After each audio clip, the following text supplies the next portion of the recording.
Have you ever been sitting in a church service or having lunch with a friend and they say something so specific to your situation that it feels like they've been reading your own private prayer journal? Perhaps you're asking, can God speak to me through someone else? Because you feel desperate for an answer, but you're worried that if the message didn't come to your mind, it might not be official. Well, take heart, you're in the right place. By the end of today's episode, you will come to understand how God does use messengers, sometimes to bypass your internal walls of doubt. We're going to help you solve feeling spiritually invisible by looking at the Old Testament story of Hannah, alongside a modern day telling of a prodigal moment. We're moving from hoping for a sign to recognizing the message.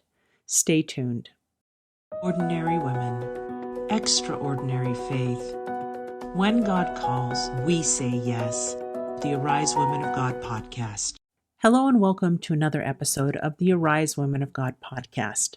I'm your host, Tamara K. Anderson, and joining me today is the amazing Bonnie Randall, who is one of our fantastic women warriors. And today we're exploring the relay system of heaven, how God uses messengers. First, I'm going to share a little bit of the story of Hannah from the Old Testament and how a priest changed her life. Second, Bonnie is going to share her sermon miracle, the moment a pastor she had never met delivered a message that could have only come from a God who knew her name. And third, we're going to cover the safety checks for the soul, how to discern if that first message you're receiving through a friend is truly a green light from the Father of lights. But first, let's kick it off by diving into the story of Hannah in the Old Testament. In 1 Samuel chapter 1, we meet Hannah, and she is in the deep wilderness of her soul, longing for a child, and she has been barren. And so we find Hannah weeping at the doors of the tabernacle, praying with all her heart and soul for a child. She was so desperate in her prayer that her lips were moving, but no sound came out. This is where Eli the priest found her, and he completely misunderstood her at first because he thought she was drunk. But when she explained her heart, Eli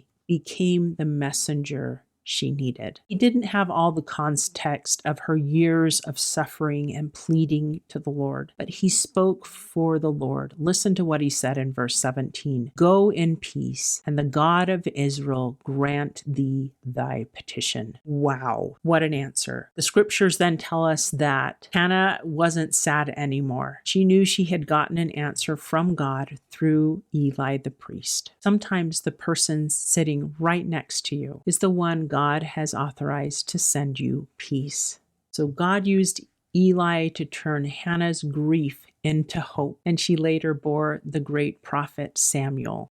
Now, Bonnie is going to share a modern day version of God touching us through another person as she shares what happened when she finally walked back into a church after her prodigal journey. And how I wandered for a while and wanted nothing to do with Jesus, and then my sister helped me come back. And when I did eventually go back to church with my sister and her family, when we were sitting in, you walk in and she's, I can't remember what denomination she is, but it doesn't matter. You walk in and there's this worship band playing, and it was beautiful. I love Christian music, and I'm a big, I sing and play the piano, and just music's a big part of my life. And so when I walked in, I didn't really know what to expect, but this worship music was playing, and it was all about coming into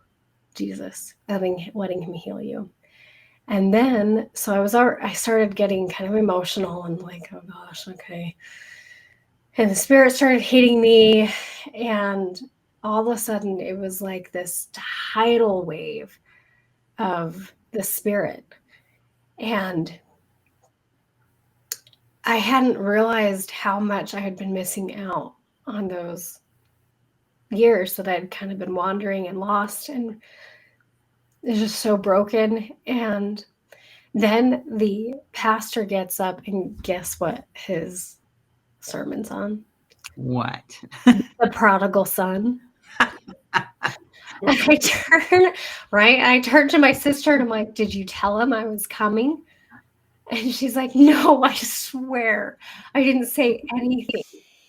And I just sat there soaking up his message of love and mercy and forgiveness, and how it doesn't matter what we've done, we can always turn to him and be forgiven. And then they get up and they start singing another song, and I can't remember what one it was, but it was as if the entire host of heaven came down and wrapped their arms around me.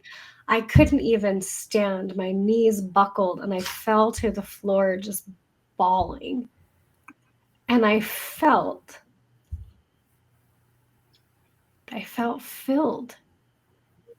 And I realized how starving I truly was in that moment. I needed so much.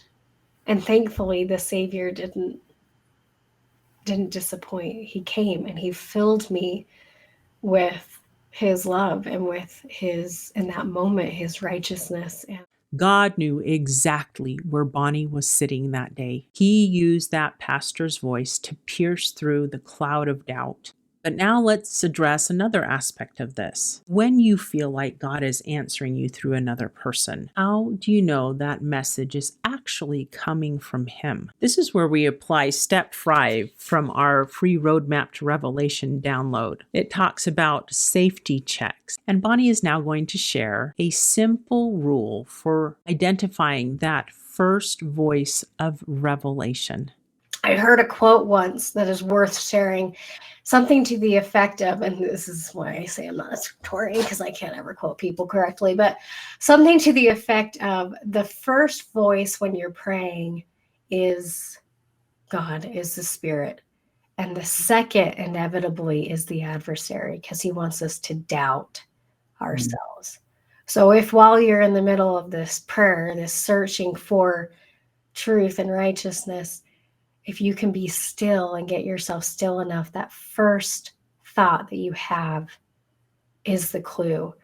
And usually you want to run with that. So, my friend, God is still sending Elis and pastors and friends into our lives today. If someone says something that brings you a tidal wave of peace or clarity, pay attention. God teaches us it is by their fruits ye shall know them. And God is the author of peace, not confusion. If you're ready to start recognizing the messages or messengers in your own life and tuning into the specific frequency of divine inspiration, you can download our free roadmap to Revelation, 6 Steps to Hearing God in Your Daily Life. It's a PDF, and it has a bundle audio meditation to help you prepare to receive light and revelation. You can get that bundle free by clicking the link below. So, my friend, open your ears and hear the messages God is sending your way today. He might even be speaking to you through the person right next to you. And until next time, may you arise. Do it God's way, God's strong.